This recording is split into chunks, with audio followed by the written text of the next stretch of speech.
ప్రేక్షకులందరికీ శ్రావణ మాసం శుభాకాంక్షలు. శ్రావణ మాసంలో మనం 4 శుక్రవారాలు అమ్మవారికి సంబంధించి 4 రకాల నైవేద్యాలను చేసుకుంటాం. మరి అందులో భాగంగా ఈరోజు ఏం నైవేద్యం చేస్తున్నారో రమ్మగారిని అడిగి తెలుసుకుందాం.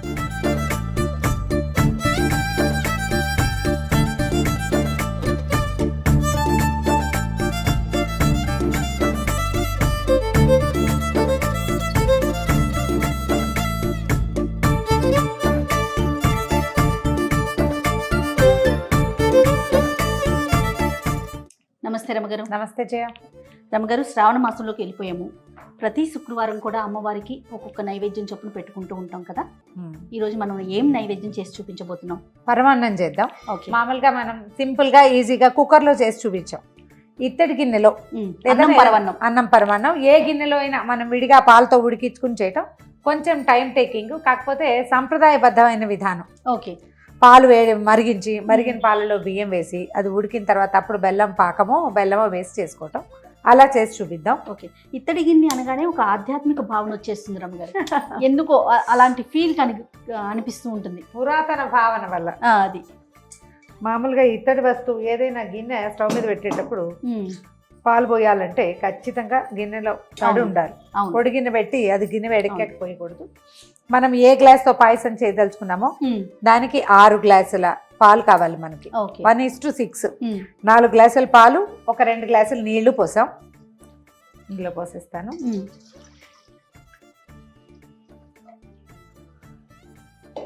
ఒక గ్లాస్ బియ్యం ముందుగానే కడిగి పెట్టుకుందాము. మనకి చిన్న చిట్కా ఏంటంటే పాయసానికి బియ్యం అన్నం చిమడ ఉడకాలి, బాగా మెత్తగా అవ్వాలి. కాబట్టి ముందే కడిగి పెట్టేస్తే కొంచెం పాలలో వేసేసరికి బిరుసు ఎక్కుతుంది. ఆ బిరుసు ఎక్కకుండా ముందు ఒక అరగంట ముందు కనీసం కడిగేసి నీళ్ళు తీసి పక్క పెడితే అది వేసేసుకోవచ్చు అన్నమాట. పాలు మరగనిద్దాం. మీరు ఎలాంటి నైవేద్యాలు చేస్తారండి? ప్రతి శుక్రవారం పూజ చేసుకుంటారా రమ్మగారు? మామూలుగా శుక్రవారాలు పూజ ఎలాగో ఉంటుంది. శ్రావణ మాసంలో అన్ని 4 వస్తే 4, 5 వస్తే 5. రెండో రోజు వారం వరలక్ష్మి వ్రతం చేస్తాం కదా, మిగిలిన 3-4 వారాలు చేస్తాను. ఓకే. ఈ సంవత్సరం 5 శుక్రవారాలు వచ్చినాయి. మామూలుగా ఏంటంటే పాయసం సులువుగా ఏదైనా పని హడావిడి బయటికి వెళ్ళిపోవాలంటే ఒక పాయసం, లేదా కొంచెం ఖాళీగా ఉన్నామంటే పాయసంతో పాటు కొంచెం పులిహోర, కొంచెం దత్తోజనం, అలా కూడా రవ కేసరి, లేకపోతే శనగపప్పు పాయసం కానీ, శనగపప్పు పాయసం కూడా బాగుంటుంది. అవును. శనగపప్పుతో వడలు కానీ, లేదా పాయసము బజ్జీలు, పాయసము వడలు. సాధారణంగా అమ్మవారికి అసలు ఎలాంటి నైవేద్యాలు పెడతాం మనం? ఇవి అన్నంతో మెయిన్. మామూలుగా అమ్మవారికి మనం లలితా శాస్త్రంలో కనపడతాయి మనకి. పాయస అన్న ప్రియ, తర్వాత ఏమో దధ్యన్నాసక్త హృదయ, తర్వాత ఏమో పులిహోర కూడా అదేమంటారు హరిద్రాన్నైక రసిక, అంటే పులిహోర కూడా అమ్మవారికి ఇష్టం అంటారు. ఇప్పుడు మనం లక్ష్మీ స్వరూపంగా భావిస్తున్నప్పటికీ అమ్మవారికి లలితలో ఏం చెప్పారో అవే ప్రసాదాలు మనం ఇప్పుడు కూడా నైవేద్యం పెడతాం. లక్ష్మీదేవికి అడిషన్ ఏంటంటే శనగపిండి. ఆమెకి ఇష్టమా? శనగపప్పు ఆమెకి ఇష్టం అంటారు. అందుకని శనగపప్పుతో చేసేవి కానీ, శనగపిండితో చేసేవి కానీ, ఏదైనా సరే ఇంకొక తీపి పదార్థం లేదా కార పదార్థమైన నైవేద్యం పెట్టుకుంటాం. ఏదో ఒకటి చేసుకోవచ్చు. రమ్మగారు, పొంగొస్తుంది. పాలు పొంగొచ్చాక స్టవ్ ఆపేద్దాం. ఒకటే పొంగు జస్ట్ కాగితే చాలవి. పచ్చి పాలల్లో బియ్యం వేసిన ఫీలింగ్ లేకుండా అది పొంగిన పాల రుచి వేరుగా ఉంటుంది అన్నమాట. ఇప్పుడు మనం కడిగెట్టు పెట్టుకున్న బియ్యాన్ని పాలల్లో వేసేద్దాం.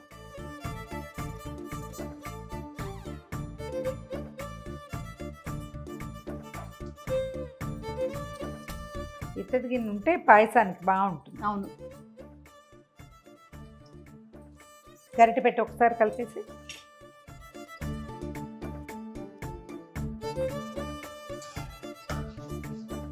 ఇప్పుడు స్టవ్ వెలిగిద్దాం. దీన్ని నిదానంగా సిమ్లో ఉడకనివ్వండి. బాగా 20-25 నిమిషాలు పడుతుంది తాపిగా ఈ అన్నం ఉడకడానికి. ఇది పొంగు వచ్చినప్పుడు పొర్లిపోకుండా ఒక గరిటెని ఇందులో పడేసి పెడితే బియ్యం పొంగు రాకుండా, అంటే పాలు పొంగి కింద పడకుండా ఉంటాయి. లేకపోతే మన రసప్తం పాయసం లాగా పొంగుతూ ఉంటాయి కదా, ఆ బాధ లేకుండా అనమాట. రమ్మగారు, కొంతమందికి కొన్నిసార్లు పగిలిపోతుందండి. పాలు పోయిగానే బెల్లం వేయగానే పగిలిపోతుంది. దానికి ఏదైనా టిప్ చెప్పండి. దాని టిప్కేముంది, మనం ఇందులో అసలు బెల్లం వేయొద్దు, పాకం వేయొద్దు. అన్నం మొత్తం ఉడికాక పాకం బట్టి పోసుకుందాం, కలుపుకోవటం. అప్పుడు పగలకుండా ఉంటుంది. పగలకుండా ఉంటుంది. ఈ బియ్యం ఉడికే లోపల మనం ఇంకో పని ఏం చేయాలంటే ఒక్కొక్కళ్ళు చెప్తారు ఏం విరగదు మేము చేసాము అని. లేదు రమ్మగారు, మనకేంటంటే డిపెండ్స్, ఒక్కొక్కసారి విరుగుతుంది ఒక్కోసారి విరగదు. అలా విరిగితే ఏమనిపిస్తుంది అంటే మనం దేవుడికి పెట్టుకునే నైవేద్యం కదా అమ్మకి, అప్పుడు ఏం చేయాలి? ఏదో ఒకలాంటి ఫీల్, గిల్టీ ఫీల్, అయ్యో విరిగిపోయింది అని అనిపిస్తుంది. నాకు గిల్టీ ఫీల్ ఉండదు. మెథడ్ తెలుసుకుంటే మంచి మెథడ్ ఎలా చేస్తే పగలకుండా ఉంటుందని తెలుసుకున్నాం అనుకోండి. ఏమిటో గిల్టీ ఫీల్ కాదు జయ, వస్తువు వృధా అయిపోతుంది, అది తినలేము పడేయలేము, అమ్మవారికి పగిలిపోయింది పెట్టలేము. అది మెయిన్ గిల్టీ ఫీల్ అంటే అమ్మవారికి పెట్టలేం కదా, అక్కడ ఇంకోటి చేసుకోలేము. ఈజీ మెథడ్ ఏం లేదు. మనం ఒక గ్లాసు బియ్యం పెట్టుకున్నాం, చిన్న గ్లాసు, గ్లాసున్నర బెల్లం ఓకే చిన్న గిన్నెలో వేయండి, కాసిన నీళ్లు పోయండి, ఇందులో స్టవ్ మీద పెట్టేయండి. ఓకే, దీన్ని చక్కగా కరిగి ఒక తీగ కూడా రావక్కర్లా, బెల్లం బాగా Just గట్టిగా కరిగితే కరిగిపోతే చాలు. ఈ ఉడికే లోపల అది కరిగి చక్కగా చల్లారి కూర్చుంటుంది. దీంతో పాటే స్టవ్ మీద పెట్టేస్తే ఓకే, ఓసారి గరిటేసి కదా బెల్లం కరుగుతోందండి. కొత్త పాత బెల్లం ఇలాంటి ఫీలింగ్స్ ఉంటాయి, దీని వల్ల విరిగిందేమో దాని వల్ల విరిగిందేమో అనే ఒక ఆలోచన వచ్చేస్తా ఉంటుంది. కాజేయ ఇవాళ రేపు బెల్లం సరిగ్గా పక్వంగా ఉడకనివ్వటం లేదు, అంటే పాకం చూడ టంగు గడ్డలా ఉంటుందా, అవును, దాన్ని కొడితే మన శక్తియుక్తులన్నీ నశించిపోతాయి, అది మెత్తగా తునుగుతుంది, లోపల నుంచి పాకం వస్తుంటుంది. అవును, సరిగ్గా వండకపోవటం వల్ల వస్తుంది. తర్వాత ఏమో ఉప్పు ఒకటి సాల్టీగా ఉంటాయి, దాని వల్ల కూడా విరిగిపోతుంది. అనుమానాలు లేకుండా మనం పాకం పట్టుకుంటే అది కొత్తది పాతది శుద్ధది గట్టిది ఏదైనా సరే అంతే, నోరు మూసుకుని కూర్చుంటుంది, చక్కగా చెప్పిన మాట వింటుంది అనమాట. కట్టె వంకర పొయ్యి తీరుస్తుందని ఒక సామెత ఉంది తెలుసా, అది స్టవ్ తీర్చేస్తుంది అనమాట. కరిగిపోనిచ్చి స్టవ్ ఆపేసి ఓకే, అన్నం దగ్గర పడిపోయింది చూసావా జయ. అవునండి, మనం గరిటేసి పెట్టాం కాబట్టి పాలు పొంగలేదు, అవునవును, మనం మళ్ళీ మళ్ళీ చూడక్కర్లేకుండా నిదానంగా ఉడికిపోయింది. ఇప్పుడు ఏం చేద్దామంటే దీనికి పక్కన పెడదాం. ఈ ఉడుకు కొంచెం ఆగాక గనక మనం బెల్లం పాకం వేసుకుంటే, అంటే వేడి మీద వచ్చేస్తే పగిలిపోతాయి, కాస్త ఆగితే ఇప్పుడు 2 నిమిషాలు దీన్ని పక్కన పెట్టామనుకో దాని దారిని అది అవుతుంది. ఈ లోపల స్టవ్ వెలిగించు, మనం జీడిపప్పులు కిస్మిస్లు ఇది పట్టుకో, ఇది మన మాట విందు వేయించేసుకుందాము. స్టవ్ సిమ్లో పెట్టా. పాయసాలు ఇలాంటివి నైవేద్యం పెట్టుకునేవి ఆవు పాలతో చేసుకుంటే బాగుంటాయి జయ. అవును, మనకి అందుబాటులో ఉంటాయి, అవకాశం ఉంటాయి, ప్యాకెట్లు కూడా దొరికేస్తున్నాయి కదా. అవునవును,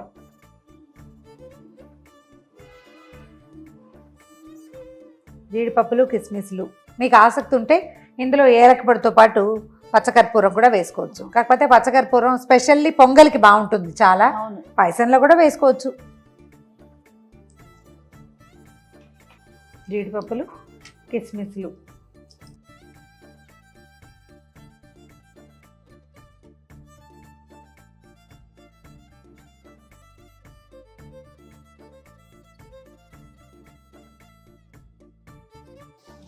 పప్పులు వేగిపోయినాయి, స్టవ్ ఆపేసి ఓకే వేసేయండి. ఇప్పుడు దాన్ని దీని మీద పెట్టు, వేడి వేడి వేడి సర్దుకుంది కదా. ఇప్పుడు మనం కరగబెట్టుకున్న బెల్లాన్ని ఇందులో పోసేద్దాం. మనం ఏం చేస్తామంటే పాయసాన్ని కొంచెం గట్టిగా ఉంచుకున్నాం కదా, ఇప్పుడు బెల్లం పాకం పోసేస్తే ఇది ఒక్క రవ్వ పలచబడుతుంది. దీన్ని వడబోయటం లేదు, ఎందుకంటే మనం తేర్చి పోసేసుకుంటున్నాం, చాలా సేపు అయింది కదా, చల్లారిపోయింది కాబట్టి అందులో ఇంకా ఏమీ ఇబ్బంది ఉండదు. ఏదైనా చిన్న గసి ఉంటే అడుక్కి చేరిపోతుంది. ఇగో విరగలేదు, చక్కగా వచ్చేసింది అనుమానం లేకుండా. ఇది మన బెల్లం తీసుకున్న రంగును బట్టి దీని రంగు వస్తుంది. బెల్లం కొంచెం ముదురు రంగు దొరికింది అనుకో, పాకం బాగా చక్కగా పాయసం మంచి ఎలోయిష్గా వస్తుంది, గోల్డెన్ బ్రౌన్లో, లేకపోతే కొంచెం లేత రంగులో వస్తుంది. అయిపోయింది మన పాయసం రెడీ. ఏలక పొడి వేసి దించేద్దాం అంతే, ఫ్రెష్గా కొట్టిన ఏలక పొడి వేసి దించేద్దాం. ఓకే, చక్కగా లూజ్గాను లేదు టైట్గా లేదు, కరెక్ట్గా వచ్చింది రమ్మగారు. ఇది ఇప్పుడు స్టవ్ మీద ఉంది కదా, అవును, 1 గంటకి మనం నైవేద్యం పెట్టి మనం ప్రసాదం పెట్టుకునే టైంకి ఇది స్పూన్తో తీసుకునేలాగా వచ్చేస్తుంది. పాకం కరెక్ట్గా సెట్ అవుతుంది అనమాట. చిక్కగా బాగా టంగుగా కావాలంటే బెల్లంలో నీళ్ళు తక్కువ పోసుకోవటమే. మనం ఇలా ఈ కన్సిస్టెన్సీ కోసం నీళ్ళు ఎక్కువ పోసాం, నీళ్ళు తగ్గిస్తే కొంచెం చిక్కగా వస్తుంది అంతే. అయిపోయింది మన పాయసం రెడీ. కొంచెం నెయ్యి వేసి పాత్రలోకి తీసుకుందామా? సరే, పాత్రలోకి తీసాక వేసుకుందాం. వేడి వేడి పాయసం తయారుగా ఉంది జయ. అమ్మవారికి నివేదన చేసేయటమే. అయితే వేడి పాయసాలు నివేదన చేయకూడదు, కొంచెం చల్లారనివ్వాలంటారు. కొద్దిగా చల్లారి నుంచి అంటే పొగలు కక్కుతున్న దాన్ని పెట్టకూడదు, కొంచెం గ్యాప్ ఇవ్వాలి. దీని మీద చక్కగా ఒక స్పూన్ మంచి నెయ్యి వేసి అంతే. అమ్మవారికి నివేదన చేసుకోవటమే. ఇంకా ప్రసాదము అంటే మనం ప్రతిసారి కూడా చేసేది ఇంతే కదా రమ్మగారు. అంతే, పరమాన్నం పాయసం, అని, పొంగలి, చక్కెర పొంగలని, పొంగల్ చేస్తాము, పులిహోరని ఇవే కదా. అంతే. మరి మరొక ప్రసాదంతో మళ్ళీ కలుద్దామండి. తప్పకుండా. నమస్తే రమ్మగారు. నమస్తే జయ.